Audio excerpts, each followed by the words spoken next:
About 4 years ago, I was dying, and I ran into a couple of raw fooders, and they told me about raw organic veganism and sprouting and eating sprouts and juicing and things like that. And from the time I read Dr. Gabriel Cousens' book, There Is a Cure for Diabetes, I was off of all of my diabetic meds in 4 days.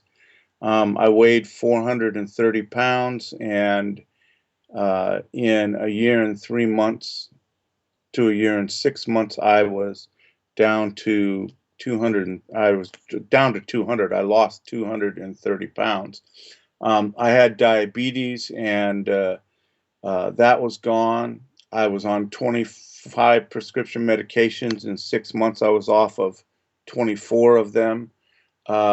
When my kidneys were leaking proteins into my blood system, and I was told by one doctor that I would end up on a kidney dialysis machine and that it was irreversible and that there was no turning back. And my kidneys, after 11 months, were no longer leaking proteins. And I've had blood tests on a regular basis, and they still aren't leaking protein after being involved in this for, well, minus 11 months, so a little, almost 3 years. Uh, there's still no leaking of proteins into my blood system.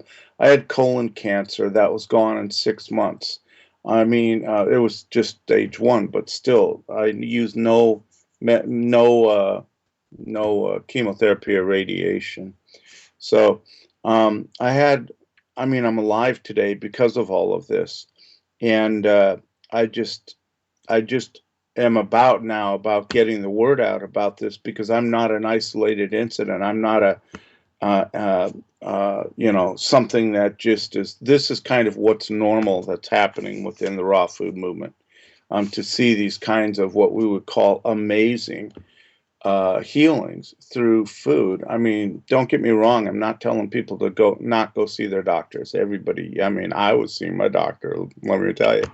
But the reality is that by flooding our bodies with massive amounts of nutrition, by eating a 90% to 99% raw food diet rather than a dead food diet, um, everything's twisted around today.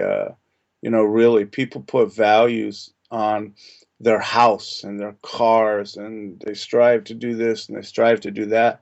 The value should be placed on our health so that we can live long and prosper, and we will have the houses and we will have the cars by doing that. But it's hard to explain that to people until you're in a situation where you're about to die, and then suddenly, thank God, a couple came into my truck named Dave and Yuta Whiting, and I taught them how to drive a big rig. And by the way, I was a truck driver for 11 years, and I did all this while I was trucking. I've been on numerous juice feasts.